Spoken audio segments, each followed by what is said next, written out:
Hello, everybody, and welcome back to podcast Overclocked. IGN Overclocked? I don't know what we're calling this thing. Overclocked in general. This is our audio show or video show, depending on if you're watching on IGN.com. I am one of your hosts, Mitch Dyer. I am joined by three different dudes that were here last time. Well, no, I was here last time. Oh, yeah. Oh, you were. You were on the debut episode. What am I But talking You're about? a different dude. You're a Dan. different. Yeah. You've changed. I'm a since new last man. week. Yeah. You're not You the went dude I through once knew. Some transitions, and here you are. Yes. Dan Stapleton, welcome back. Hi there. Joining me this week as well, Tal Blevins, the big boss. Hi. You got to get way closer to your mic, Tal. I used to be an editor-in-chief Like- of IGN PC. Even closer. You got real close. Mitch, I feel like There I'm you a go. little too close to this mic Yeah, now. you and that mic are gonna get real, this is real, nice. real nasty. This is nice. Dallas is brushing all sorts Yeah. of stuff. I still want to say, too, I want to lobby for a rename of this podcast Yeah. to DOS Boot.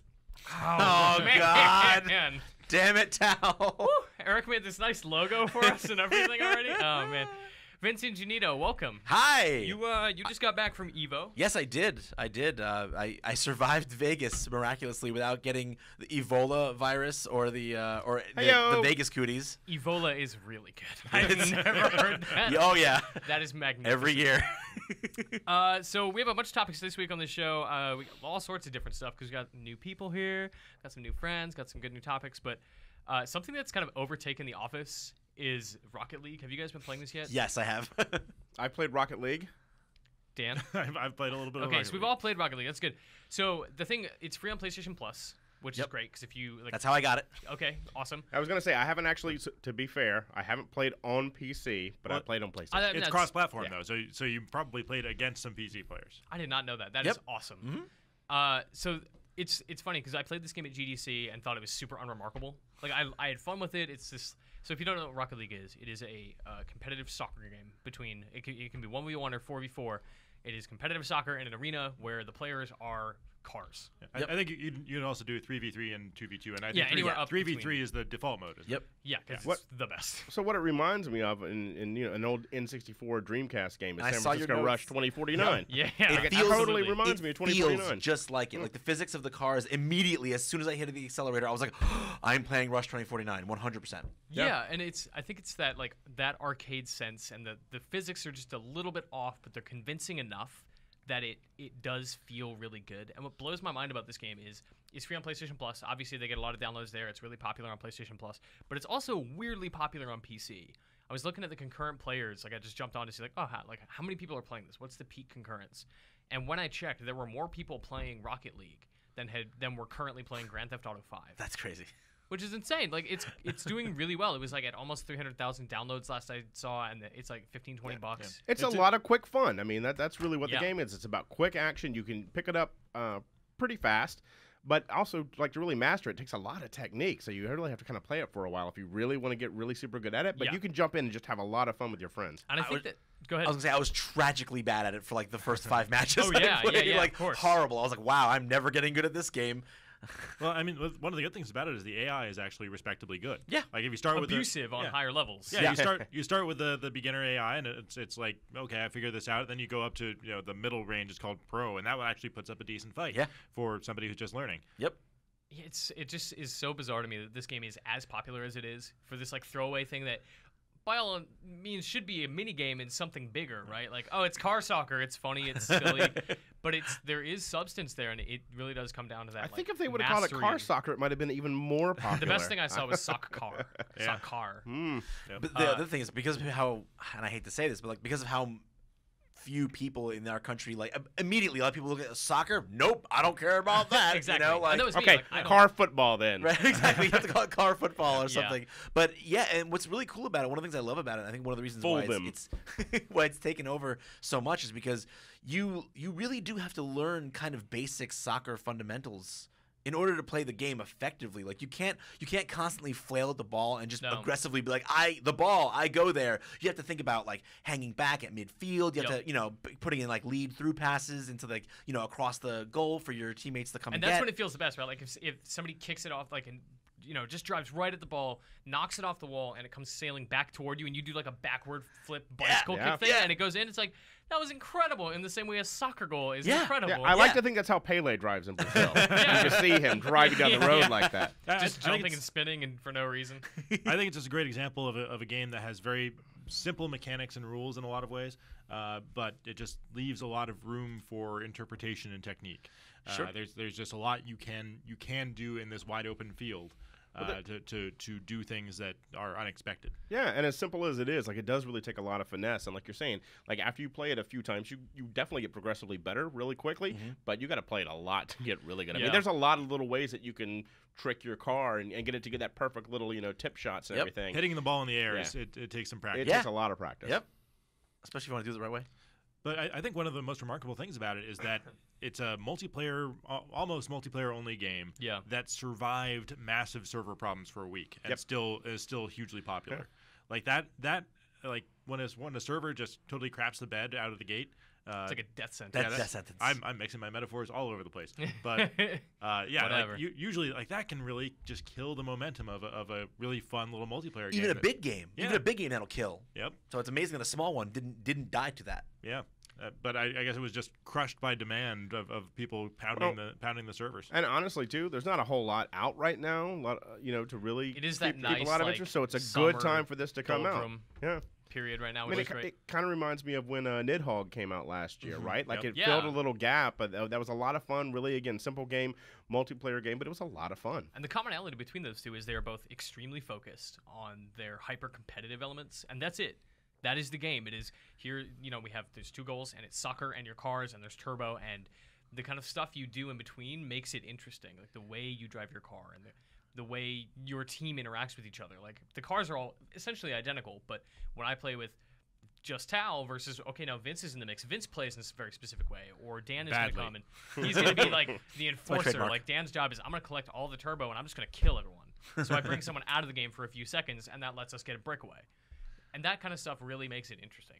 That said, it is such a simple game. Like, it is focused in a really great way, but it's also a victim of the same problem I think that Star Wars Battlefront is falling into, which is there's not enough content. Like, a game like that is getting criticized, whereas Rocket League is taking off. Well, it's $20 versus $60 for one That's thing. true, too, yeah.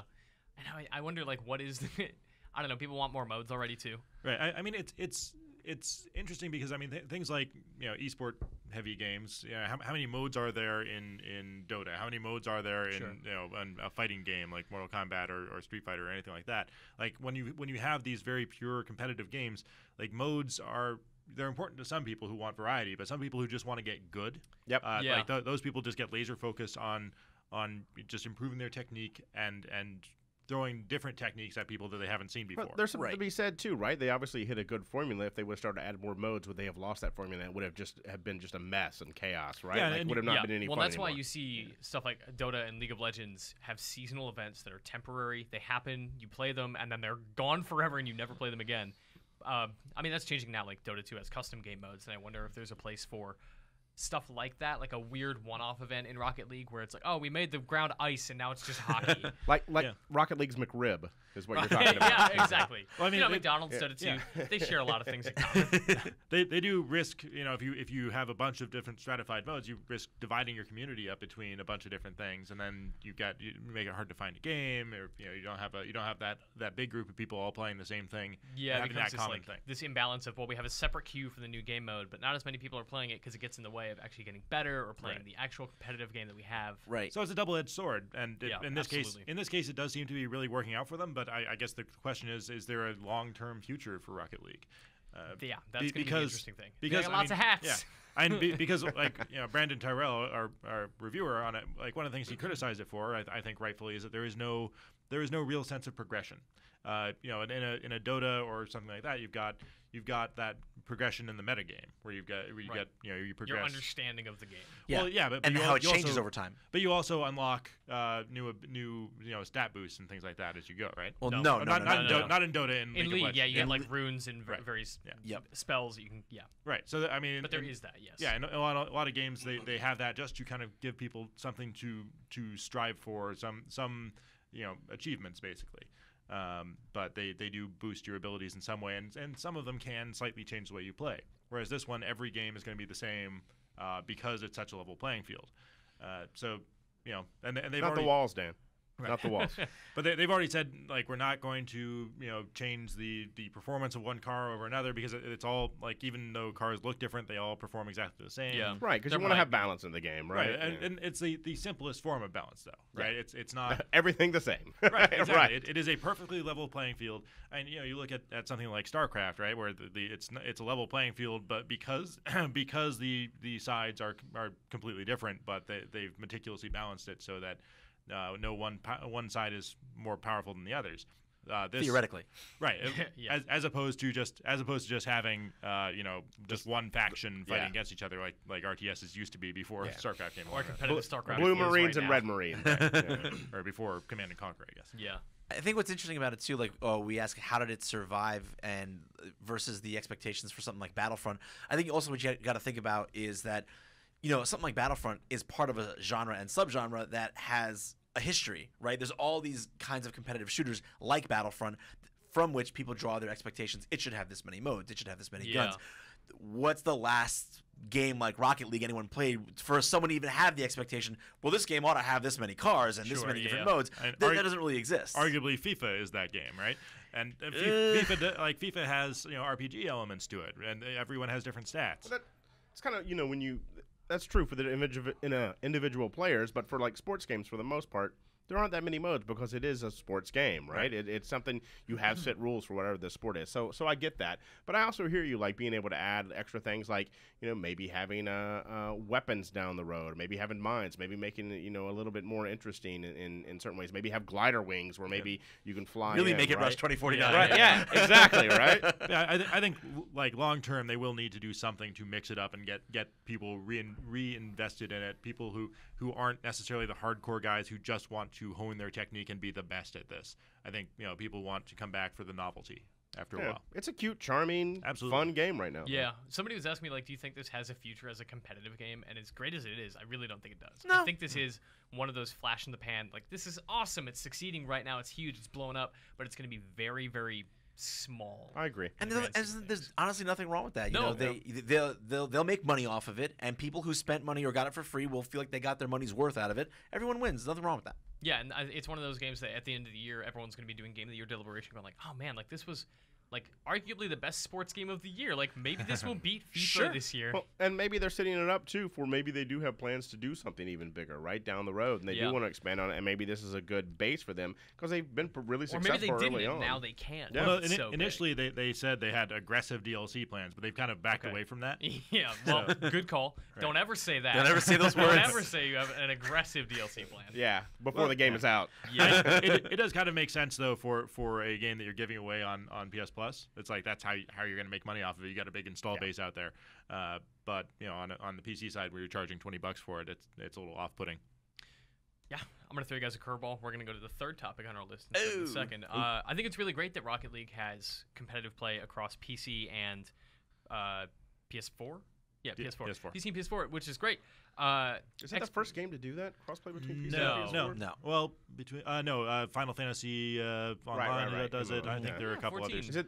Yeah. Is it the first action game to do it? I doubt it. Yeah. I'd have to look that up, but I doubt it. Anyway, I think Microsoft is definitely trying to get back in on that right now with Windows 10 and Xbox crossover stuff. We saw a bit of it last generation with stuff like Shadowrun, which just saw Xbox players getting absolutely spanked by PC players. But it was a cool initiative, and I think that cross-platform play, even if you can't have it between PS4 and Xbox, is really great to have it on PC, this neutral platform that can talk to both. Mm-hmm. But I mean, Dan, you've been tweeting a lot lately, and it's just been on my mind that Microsoft is going hard at the PC audience. It's trying to make people think they're going to do great things for PC. But do you think that's true? So what I was taking issue with was that Microsoft is branding a bunch of stuff in Windows 10 as Xbox, like they have an Xbox app. And my concern is that that people out there will be confused by that and think, oh, I can buy an Xbox One game and put it in my PC and it'll play, and that's not the case. I think they are like many other things. I think they're probably going to end up walking that back. Well, they've done this many times in the past as well, and they've failed at every single step. Right? Yeah, I mean it's just Windows Live. I was gonna say you didn't like games for Windows Live. Come on, this is I mean, I'm not saying that I don't have high hopes. Look, I have all of the consoles. I'm a PC gamer as well. Anything that I can play a game, I pretty much want to play a game on it. So I'm all for it. That said, there has to be a relevance to it. Like there has to be a need. Like cross-platform play makes total freaking sense. Yep.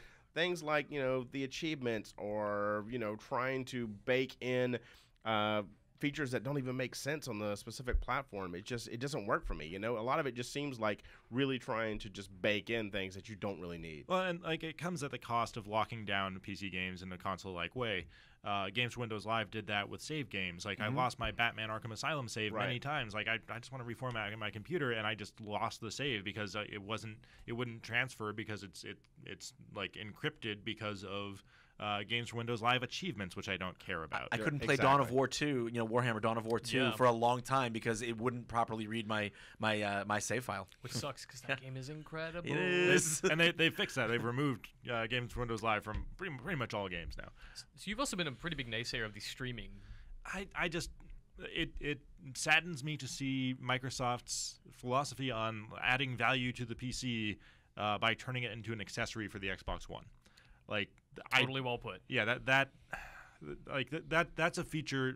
You can, if you have a Windows 10 PC and an Xbox One, and you've got somebody watching TV on your Xbox One, you can stream your game to your PC and play it that way, which is great if you have a PC that doesn't play games. Like if you have a Surface, yeah. Like I could sit there and I could play games on my Surface in my living room while we watch The Good Wife. Right. That's like fine. That's a nice feature. That's the thing. Yeah, I'd love to see it the other way around. If I had my PC that I could stream to my Xbox One that's in my living room, hook up to my TV, that would be awesome. Well, that ain't gonna happen. They won't do that because they don't want you to buy games from Gabe Newell and then. Well, that's the thing. Is like at that point they don't support PC gaming. They support Windows gaming. It is very specifically games in the Windows Store that are optimized for both Xbox One and PC. Yeah. You're not going to go onto Steam and download whatever Rocket League and then stream it to your Xbox. Well, yeah, because like they don't want, like they want you to buy games from them and not from Valve. Exactly.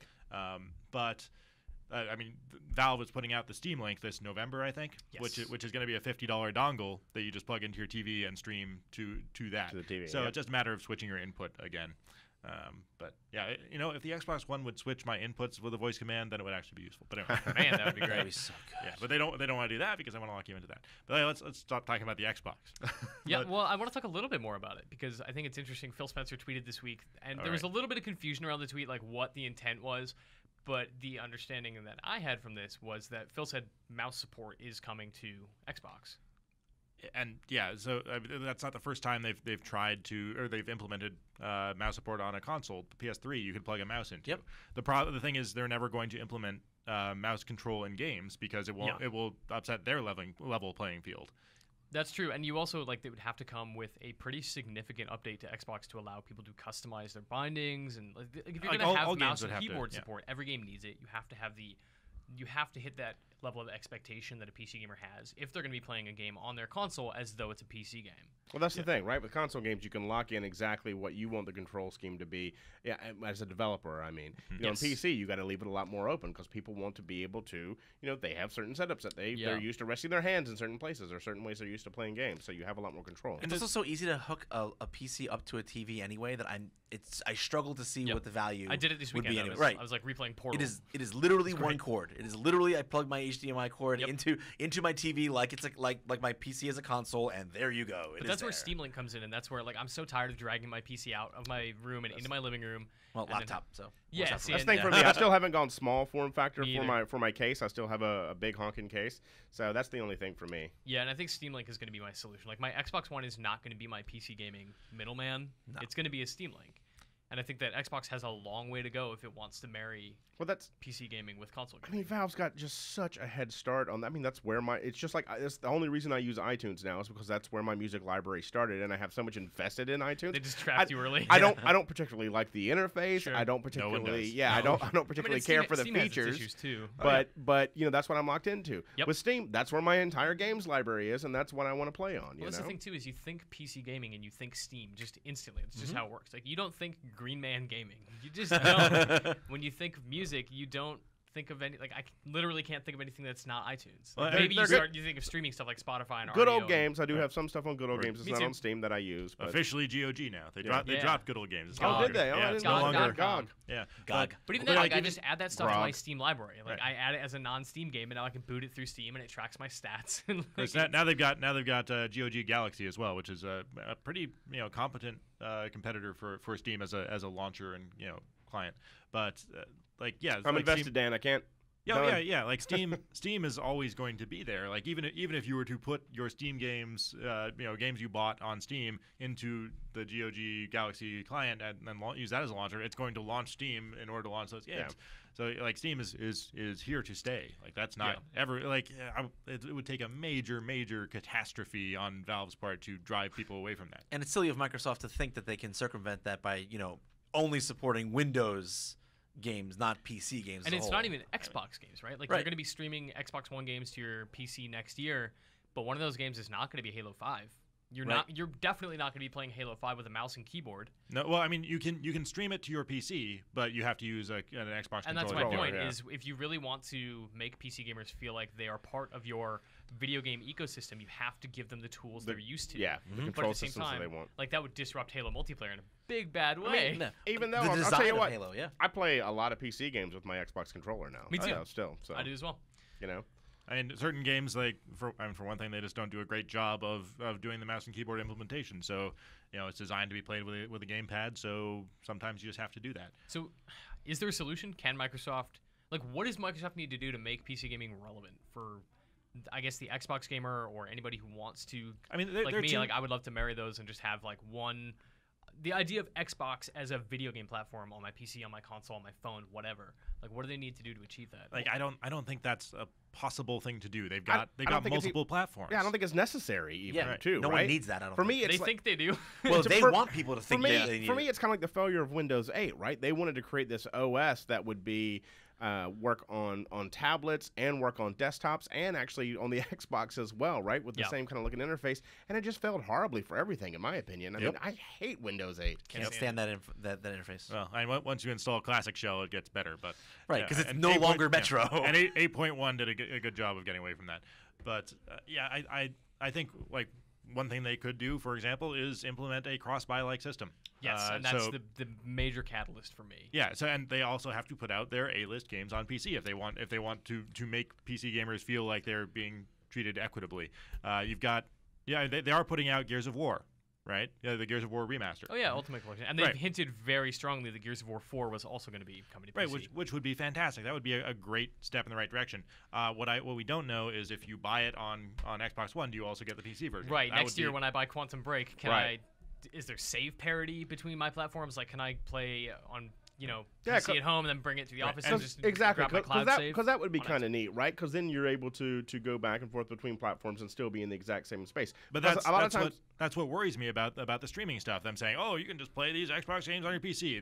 That they'll say, "Oh, well, we don't need to make a PC version. You can just play the Xbox." Well, version. I hope the Yeah. idea of save parity and streaming are very different. The way that I would like to see it implemented. Because I sometimes I will play the same game on two different platforms depending on where I am, and then all of a sudden you're like, oh geez, I got to go through this again because I've already done that. So it would be nice to be able to use that save file. And if it And, doesn't- and they're using similar architecture, hopefully you would be able to do some of that. And if it does end up that way, and they do make the mistake of saying, "Well, you can stream it from your Xbox One, so you don't have to release it on the PC," that's very simple. They just lose. Yeah. They just lose to Steam then. Well- it's that simple. Well, they're I mean- actually not supporting PC gaming then at that point. Well, they also, Yeah. lose the PlayStation, who is supporting PC gaming Yep. with something like Rocket League, just to bring it back to the original. Well, that's Well, not it's a Sony game though. Sure, but they are supporting it, right? They're enabling that crossplay. They have to give the go-ahead for that to Oh yeah, happen. yeah, which- and they definitely have created an infrastructure to allow cross-platform play on Xbox. That is a thing that they're doing with what's it called, Fable Legends. Yeah. They're doing it with another game I can't remember right now, but that definitely exists now. yeah, there is some Windows 10 Xbox games that are unified, but again, I'm not sure if it comes down to cross-buy. Fable's free to play, so it's kind of negligible. but- Cross-buy, Yeah, yes. or cross-buy. Sorry. Cross-buy and cross-player two Yes. different Different things. things. Yeah, but yeah, like even with Rocket League, you buy that on one platform, you don't get it on the other. Yep. True. Very, very true. So I think Microsoft is the only Microsoft published games are the only ones that Microsoft could make that decision for. So like with Gears of War, I think that's the only one they've announced that is not free because Fable Legends is free to play. You'll be able to play cross-platform with that. And I don't think we're going to see that though. With if you buy on one platform, you're going to get it on multiple platforms because obviously they want to be able to, sell you get games. revenue. Yeah, sell you games. I mean, I'd love the same way for if I bought a physical book, I get a digital copy of the book that I can put on any yeah, of of my course, you platforms get a little as well. code inside. And some of them do that, but most do not. I mean, you even see it like the Spartan Assault or Spartan Strike, whatever the top-down Halo games were. Right. Like, those existed independently on the phone store and on the Xbox store and on PC and Steam and wherever else you're going to buy it. Like, there was no cross-buy. Nope. But I would like to see them implement that, obviously, just because like if they want people to feel like Xbox is their gaming brand, and that exists on PC as well. It's like if I buy a game that says Xbox on it, I should get it on all the platforms it exists on. Yeah, it might not be profitable for them now, but they're entering a market where they're already way behind again, and so it's like they need to do something. They need to be willing to accept losses now to make up ground on Steam. I mean, they've already tried this and failed before with the Games for Windows Marketplace. Hopefully, they're kind of making the same mistakes. Yeah, I mean, or the same mistakes differently. It remains to be seen. Like, it's a different group of people behind it, but it's very true. It's just a matter of whether Microsoft will allow itself to compete in a meaningful way. Yeah, and I do respect Phil Spencer's steps toward making these things happen. Like, even though it is not the ideal, I think it is decent first steps, and maybe just kind of like Vince said, like laying the foundation for something to become great. Yep. I think in the end, though, everything they do has to serve the user. It can't just serve Microsoft. Totally agree. Talmadge, you were playing some old PC video games this weekend, and that got me thinking a lot about the kind of return of traditional old school PC games. What were you playing this weekend? You were playing some of Ultima 4? Am I that old? No, I was playing Ultima. I was playing Ultima Underworld. Underworld, okay. Which I got a hankering because Ultima Ascendant is being worked on right now by Other Side Entertainment. Some of the guys who were from Looking Glass, some of the guys who worked on the original Ultima Underworld back in the day, so the Stygian Abyss. So I got a hankering after chatting with some people on Twitter this weekend to go to GOG and replay through it because I haven't played through Ultima Underworld in probably a good 7-8 years now. I played through it probably 3 or 4 times in my life. It came out in like 92, 93, I think, around that timeline. But yeah, love that game. That game for me was the first time I felt completely immersed in the video game because I don't know, has anybody else here played Ultima Underworld or know of Ultima Underworld at least? I have not. I haven't played it now. I've actually never played an Ultima game at all. Wow. Period. Wow, Dan, you got a big history then. We don't have this much time. Ultima Underworld was basically a 3D representation of a dungeon. One of the first 3D games ever before even Wolfenstein, where you could actually look up and down. Now it used sprites as well within the 3D representation, but it was just incredible because as simple as the graphics were, I mean, it really did give you that sense of, wow, this is where video games are going, and this is what virtual reality is like, and man, I can really walk around in these worlds, and it's not just a flat screen that I'm looking at. So I'm playing through that again. Down to level 2. There's I think 8 different levels in the Stygian Abyss when you get thrown in and you have to figure it out. And there's all these relationships between different factions there, between the gray goblins and the green goblins. You have the humans who live there who are interacting with these different factions too. There's and the goblins aren't necessarily all evil either. There's you can go talk to the Goblin King and there are different like quests that they send you on and different things that they want. But it's all very kind of political too. So really good story behind it as well. Ultima was always really good about that. Yeah. If that's your thing. The world does seem a little sparse given today's standards. When you go into like a dungeon crawler, you expect it to be really full of things, but honestly, I think that gives it actually more of a sense of realism as to this is kind of this prison colony that people have been thrown into. Mitch, you're just all over the place. I can't hold on to a pen without throwing it. That you're in this prison colony, and people are kind of like setting up these little enclaves, and they don't want to interact too much because when they do, a lot of things can go bad, or like basically they just kind of keep to themselves. I'm really loving it and really looking forward to seeing what they're going to do with Ascendant. Yeah, so I mean, this is so fresh on your mind, and Ascendant is coming. Does this what needs to change, or what improvements would you like to see in that game? Is it like you're playing this now, and you mentioned it's sparse? Like, does that need to change, or do you want them to retain like all of that weirdness from the original? Well, make the jumping puzzles easier. My God, jumping puzzles in 1993 were not good. I'll tell you that right now. doing early 3D jumping puzzles is really a pain in the ass. What do you mean early? We still haven't completely figured it out. I don't think design-wise. I don't think anyone has made that. I don't think anyone has ever said, "Wow, this 3D platforming sure feels great." Yeah, it feels exactly. like, well, we can do it. You know who did it? Valve. Yep, Portal. Yeah. Yep. Yeah, Portal. It was good enough to work, but I don't know if it still felt. I didn't feel that unconscious trust that I felt like in Super Mario Brothers, where it's like I just know, I know this amount of input will get me this amount of distance. You gotta and it'll believe be in fine. yourself, Vince. You gotta believe. That's all Anyway. you're missing. I'm sorry. No, Faith in absolutely. It's absolutely true. I think 3D platforming is generally pretty bad.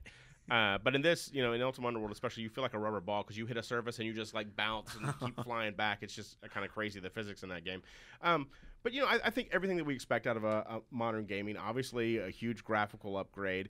The world does need to be more dense, more presented in a way where it's just not just a big black floor and just kind of barren walls. You're going to need to have some texture around. You're going to need to have some plants, some rocks, some water drips. Those effects, those are all kind of obvious, full voiceover and things like that. But really, I think the core of what the game is, the story, the political interactions, the secrets, kind of uncovering everything that's going on in the Stygian Abyss. I think they had all the elements there in the original. It's great that game design really hasn't changed that much over the years in terms of, to make a great game, you have elements of great story and great mechanics, and everything's got to tie in together, and you have to feel like you're challenged, but ability to get through a level too, that you can master it, and that there's a fulfillment at the end. So I think all these things still hold true today. Like the Ultima games and that whole era of PC gaming was something that I just missed, whether because of age and interest. That was a good time because that's like XCOM, Civilization, SimCity. I never got to any of that. Like some of Syndicate. the big class, exactly. I Right, thought you were making a play on words. I just missed. I thought you were. That's Hey, another one. Like that is these that are all, late '80s, early '90s was such. See, a and good I didn't really period get for into PC PC gaming until like the late '90s with StarCraft. Me too. And then That's exactly I never when I had a started. machine from then until like 2006. So there was so much about PC gaming that I've been catching up on over the past Late few '90s years. was a golden age too for Yeah, PC gaming. Half-Life, Yep, obviously. yeah. Half-Life, Tribes, StarCraft, Grim Fandango, Fallout. So Fallout. and now we're getting all these re-releases of stuff like Grim Fandango. Fallout's available on GOG. Like these games are accessible, which is great because it lets me go back and experience that part of history. But it's really hard for me to go back just because the way those games are designed makes it really tough. The UI design has come a long way. Yeah. Syndicate is like impossible. I tried to play Baldur's Gate 2, which is maybe one of my favorite games of all time. I haven't replayed it in like 10-ish more years, and I tried to play the remaster, and I was like, wow, yeah, the interface by today's standards. Well, and they announced the expansion. Like this is like 20-something years after Baldur's Gate came out, and they just announced a new expansion. Which is insane. It's amazing. So, and it like bridges Baldur's Gate 1 and 2, Siege of Dragonspear, and I'm looking at the video and I'm like, this is not a game I want to play. This is just so not for me. So Mitch, on the Syndicate side though, there's a kickstarted spiritual successor called Satellite Rain, which is coming I did out. not know that. Coming out, I believe August. So Okay. very very soon. You might want to check out. Okay, I'll look into it. But that's 'Cause why I did it's- like Syndicate.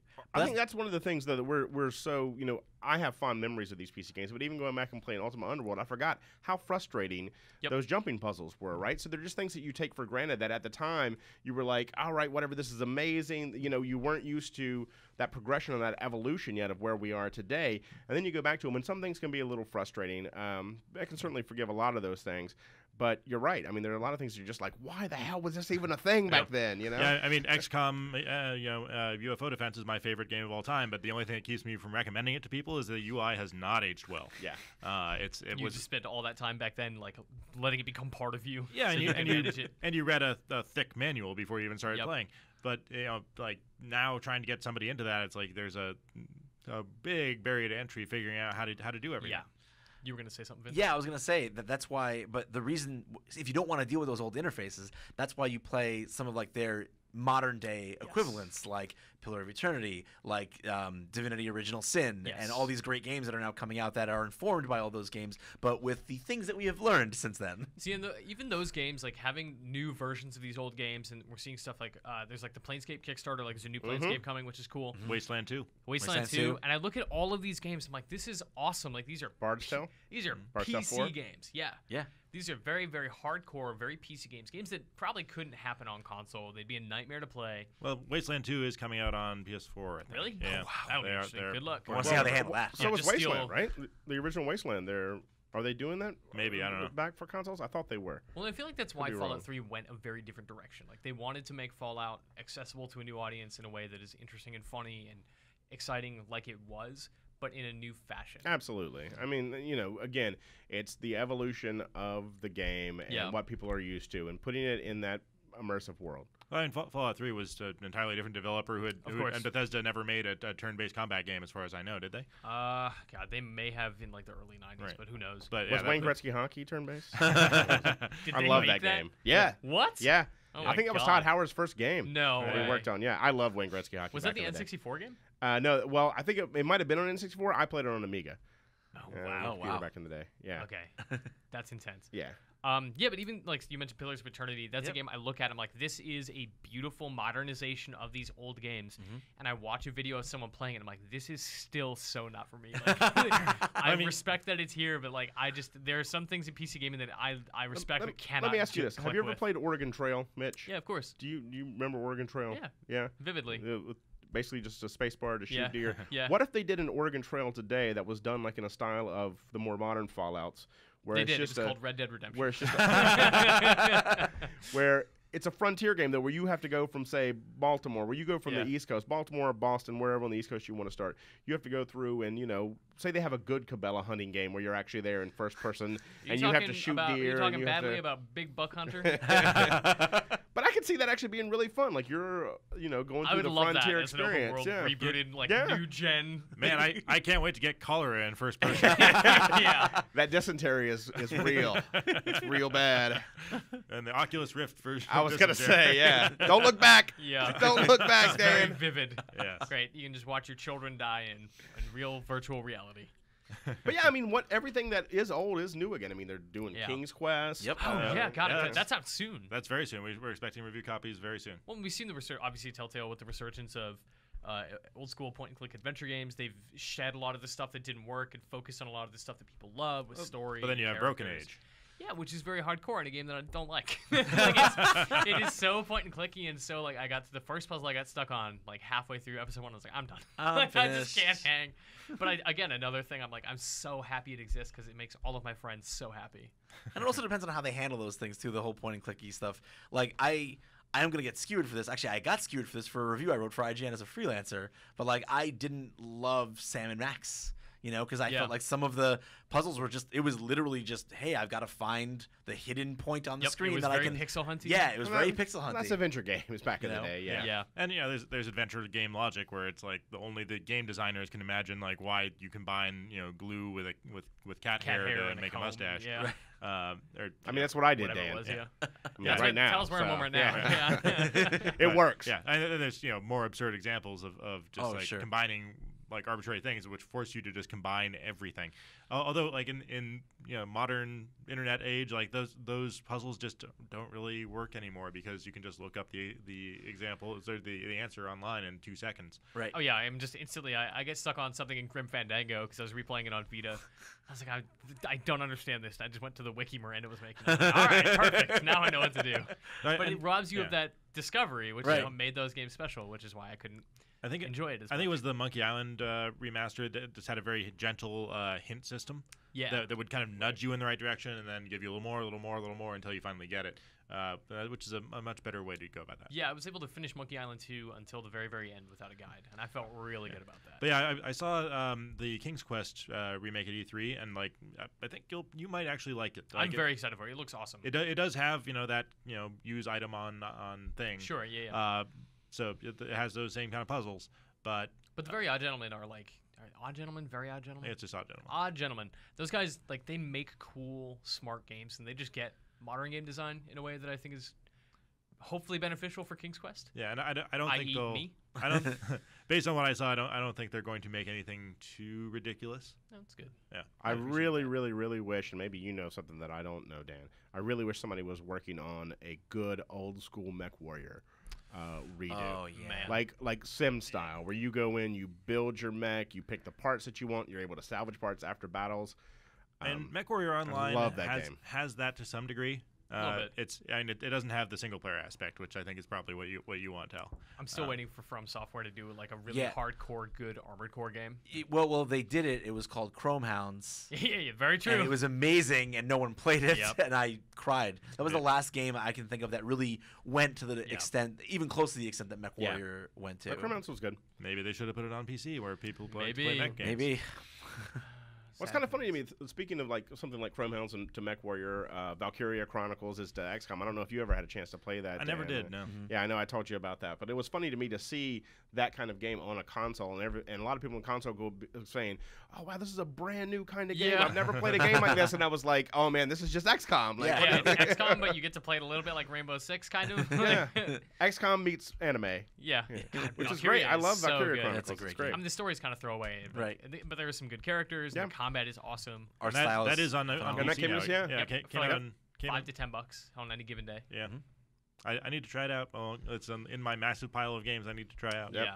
God. Yeah, it's my Steam library. It just keeps growing. Yep. Every time I open Steam, because now we have the shared IGN account, I'm like, I have 2,000 games here, and I want to play almost all of them. It's so depressing. Oh well. Yeah, there are like 12 games that come out on the average day on Steam. Jeez. Like it's pretty. I mean, most of them are absolute garbage. Don't get me wrong. Of course. But yeah, it's just a preposterous number of games. It's like, what do they say about San Francisco? If you ate at a different restaurant every day, for every meal every day, You would be so fat. You would Oh, A, no be way. really fat, Yeah. B, be really broke, and C, you actually would not be able to still be able to try all the restaurants in the city because they keep opening up Yeah, new they keep ones. opening those. Yeah. So it's like the same thing with Steam games. It's just unbelievable, like the volume and all the great. I mourn for all the great games we will And never play. You know what? Yeah. The average Steam game takes a lot longer than an average meal too. So. That's true. But in most cases, the meal's probably finished, whereas these games are mostly not. At the moment. Early access. Cool. Let's move on. Vince, I want you to tell me a little bit about Rising Thunder. Yes, so Rising Thunder is the new upcoming fighting game from Radiant, which is a company that Seth Killian works at. You know, Seth Killian, a Street Fighter legend in the community, and worked as a competitive player, and then worked with Capcom on Street Fighter 4's combat and also with their community management. So he's very intimately tied to the Street That dude knows Fighter what he's community. doing. He absolutely, he's one of the brain. And you know, people know there are people who are in the community, and then there are people who are just brainiacs about fighting games. And Seth is one of those brainiacs who really has a systems-oriented, detail-oriented mind, and his fighting game IQ is like off the charts. Like, I'm in awe of him. He's the Yoda He of is. the fighting game community. He really is, and so he's involved. It's really his game, and he's over there at Radiant with the Cannons, who are co-founders of Evo, the massive fighting game tournament. So you've got a lot of Tony Cannon is actually the original creator of GGPO, which is kind of this amazing suite of netcode that It's the backbone of successful online fighting games. Yep, exactly. And so basically, Rising Thunder is going to be using. It's not really GGPO 2.0, but I mean it's kind of like Tony's revamping of what he created. So people who are always worried about netcode being kind of a limiting factor for building the community and people grinding online and getting better, like this is actually going to be a fighting game that you can grind online. So, it's a PC only It's fighting PC. game. I was, So I it's was a going to say, PC, I haven't had a chance to play yet. Right. Yeah. So, So I mean, this tell thing- me about this because when I think of fighting games, I don't think of PC. No, so this thing goes into open alpha on July 28th. So Yep. you can just register at RisingThunder.com now, and I suggest you do because I am in love with this game. Yeah, I the think game Rising is Thunder is really cool. Awesome. You play it WASD to move around, like you would in any first-person game, but it's like left, right, up, down, jump, crouch, whatever. 2D plane, 3D characters, gorgeous Unreal 4 art. It's just mechs fighting, punching the crap out of each other, with really surprisingly good controls. Now, is it like a one-on-one fighting game? Yeah, it's Or is a it one- more- it's a okay, traditional- So it's not like a Streets of Rage. No, kind no, of no. thing. It's a No, no, traditional one-on-one 1v1 fighting fighting. game, and the controls, as Mitch stated, then there's your attack buttons are light, medium, and heavy, which are on 3 other keys over here. And you can bind them to whatever. But Yeah.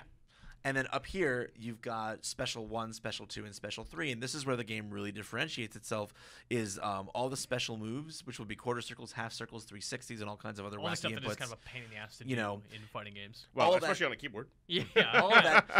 all of that is actually just button 1, button 2, and button 3 along with directions. But like when I first heard that, I was like, oh, so you're going for something like super casual and streamlined, and it's like it's actually not. The reality is that it's very accessible and easy to get into. I was gonna say that may actually make me play fighting games because I'm not a big fighting game player because of that very reason, right? It's a big learning curve to really get good at them, especially if you want to be. If you want to jump into a game that people have been playing for years, for years and years and years, so this may actually be something that I'm kind of interested in checking out. Sure, I mean, and this is one of the big points, and one of the things that informed their design is that Seth talked to us about this a lot. He was like, "Look, the ask with fighting games is really tough," and I agree. I say this to people all the time. You're paying $60 or whatever you're paying to spend for a person who hasn't played these all their lives. You're spending probably 3 to 6 months, not to be good. To start playing the game. Right. Like you're actually playing the game that they designed. It takes you that long, and that's ridiculous. I mean, that's a really hard ask to make. So they wanted to eliminate that. MOBA designers, you hear that? Well, I mean, that's almost, with MOBAs, it's almost like the learning curve of like understanding the nuances of the meta. But this is just mechanically, if you want to do the things that you must do with your character, you need to spend 3 to 6 months getting the muscle memory. You can block, where you should be at a given moment, when like a cross-up is appropriate. Yeah, and they want hard. Exactly, it's hard, but they want you getting right to those decisions and the learning of the meta of fighting games, as opposed to spending 3 to 6 months struggling with how do I do a fireball. Right. If this happens, I should be trying to do this. If this happens, that's the thing Yes. that was so hard for me with fighting games is that I kind of got to the point where I could see what I needed to do, but I didn't have the mechanics to be able to do that right. yet. Yeah, right? absolutely. So this has that So level it's of frustrating. Yeah. So this is where I think like someone like you will be very interested in it, because like the controls seem very strange, but when you get used to it, you're just like, oh, like JKL, light, medium, heavy, and then right above those keys you have your I used to special play abilities. racing games with the keyboard. Oh, man. man. You'll be fine. You'll be right in there. Just being able to know that like, okay, WASD is moved, those buttons are attack, you can just start like jumping and kicking and pulling back and dashing and getting away from people and pulling off really great combos, figuring out that like, oh, if I crouch and hit this button, I will uppercut them and lift them in the air. I follow that up with this special, I can lift them, we can juggle and keep a combo going. Like there is that sense of discovery and learning, and you do want to know that to be competitive, but it is so much easier and accessible. Like just acquiring that information is so much easier than it's ever been. It's getting, the whole point is getting players to the point where they're playing their opponent instead of like fighting the game, and getting them to that point faster than other fighting games do. And for me, as someone who literally doing a quarter circle or a half circle is, in my brain and for my hands, is literally no different than pressing one button or pressing a direction, because I've been playing them for over 20 years. So it's like, literally the barrier is not there to me, but I get sad when I want to share it with someone and they struggle with those things and they just can't play. They literally just can't play it with me unless they do. So you can play this with a gamepad, right? Yes, you can play it with a gamepad. You can play it with a joystick. Those will be absolutely supported, and you won't be at a disadvantage or an advantage by doing that, because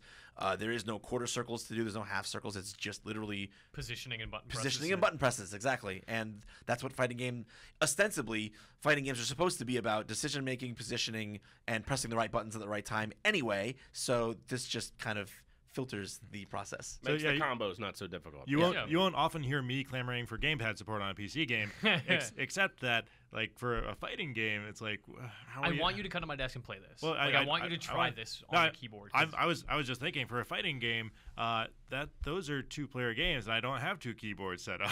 Yeah. So right now there is no local multiplayer. The beta or the alpha launches, and there's like X number of heroes. It's totally free to play. There's no store. Like they're just launching this thing completely for free as an alpha, and then they're going to add to it later, probably like cosmetic items and maybe some new heroes or whatever, right?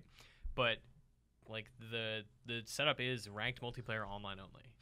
Yeah, and there's training mode too. You can go into training and practice combos and kind of experiment and say what works and see what doesn't. I mean that does kind of like diminish the value of it to not have local co-op or local competitors. Well, it doesn't right now. It's going to, so but like this in the alpha, they don't have. They don't it's have. Very it early. It's an alpha. Like it's playable now. It's cool. They want to get it out there. They want people to know about it. They want people to learn it. And over time, they're going to add, modes, characters, skins, that kind of stuff. And Seth was like very cautious about. So we're like, so it's free to play, and he's like, I hate that term because it's a loaded term, and so many games have mucked up that term. But basically, the long and short of it is this: you will, and these are Seth's words, you will never pay for gameplay in Rising Thunder. Every character, every mode You do not pay anything. He's very much like so it's Dota model. It's Dota. Yep, it's yes, Dota. It's and Dota that was model, exactly yeah. what Seth said. He's like, Mitch, I know you like Dota. Like, we're doing that. Wait, Yep. you like Dota? I have heard. Game is all right. I hadn't heard. What's amazing to me about Rising Thunder, though, more than anything, is that if you explained it to me on paper and said, "Yeah, it's got these streamlined mechanics," I would have been like, "Well, that's so bad. I'm like, that sounds so bad." But then I played it, and all the fundamentals of fighting games, cross-ups, high-low mix-ups, left-right mix-ups, Canceling dashes. yes, all kinds, different, like, combo theory, just the matchup knowledge, all Armor, those invincibility. Yes, all those things are there. It's 100% a legit, straightforward one-on-one fighting game. Like, if you have fighting game fundamentals from Street Fighter, it will absolutely all carry over, and it's all there. I do think it's unfortunate that over the past few years, the term accessible has come to mean simplistic. Yeah. Right. And It's like whereas it's a pejorative. yeah, whereas Right. accessibility can actually be a really good thing if, Yeah. if done well. So curious if you should check this out. I think you made the dissemination perfectly there. The game is accessible. It is not in any way simplistic. Yeah, I mean, I think like the ideal for a game is that it be simple to learn but take a lifetime to master. Accessibility is just a matter of getting that simple Right, it's the simple first to learn step. part. Yeah. It's getting people saying, I understand what I'm doing. Now I want to learn more. Yep. Make it fun to play initially instead of like, well, this sucks for the first Yeah, for the this first is 30 Sure. hours. The Yep. Dota approach. Oh, yeah, are you listening, MOBA designers? Yeah. Cool. I think that's it. Anybody have anything they want to talk about before we head out? Anything you want to promote? I like cake. Yeah, man. It's all right. It's an art. Cake's all right. Pie is Pie. better. Yeah, agree. I'm a pie I'm man. more of a pie man. Or Yeah. cobbler. Yeah. Okay. Yeah. Cobbler all is right. also delicious. All right. Good I'm compromise. in there. Dan, what are you working on right now? I guess we just ranked all 7 Fallout games. Hey, that's a nice controversial list. Yeah, that'll I be saw fun. that come in my inbox and I was like, I agree, but damn, the internet's going to be angry. Speaking of making the internet angry. Fallout Tactics #1. Oh god. No, Brotherhood of Steel, absolute number 1. No, I've also recently posted something that's going to make the internet angry. It's Yeah. it's an editorial about the issues that the growth of the Smash community at EVO is kind of causing. Not so much because of Smash itself, but because of how the community absorbs that and how the community of Smash is a little bit different from the community that's typically made up the majority at EVO. It is not a, to clarify, it's not a call to get rid of Smash in any way, shape, or form or anything like that. But it's to clean up its act. it's an examination of what the growth of Smash has changed in the community at EVO. First question: why do you hate Smash? Guarantee do- that's the comment That- section yeah, right now. definitely the Exactly. comment section right now. Exactly. You can check out my editorial preview feature thing I did with Seth on Rising Thunder. That's on IGN right now. And it's awesome. Yeah, and Life is Strange just got its release date for next week, so look for my review on that. If as soon anybody as I wants get to come cooked. to a meeting that I'm running about TGS in a little bit, feel free to come I on forget by. to go to that. What is That's that? what I'm doing. Oh, so, Okay. Well, and I'll see you there. any budget meetings as well. If anybody wants to attend, feel free to come on by. That's the fun that I Great. get to do. Yeah, man. yeah. You have to run the show, and then you just get to come hang out here after you play. Some This games. is my respite. I love You've it. got the I job. love You it. got the Tal's, good job. Tal's playing IGN Simulator 2015. Yeah, that's good. What do you Yeah. score that on, This on is the IGN scale? This is it's it gets a little slow in parts. Okay, But okay. but overall really good. Big Great pacing characters, problems. good story. You know what? It's got longevity. I like it. Aww. Okay. Keeps crashing though. Oh jeez. Come on, Dan. The hell? For everyone asking, we are going to have Overclocked on iTunes very soon. So if you do want the audio version, you're not. I mean, if you're watching this video right now, you're at the very end. So congratulations, thank you. But we will have an RSS feed. We will be on iTunes. Keep an eye out for that. We'll have more details. Dan is Dan Stapleton on Twitter. I'm at MHD. Tal is Tal IGN. Vince is. Vincognito. There we go. I can. How do you spell Nito? It's, Just spell that. The Nito part is Neato. All right, Vincognito. That was IGN Overclocked, episode 2. Thank you so much for joining us, and we will see you next week. Keep on gaming.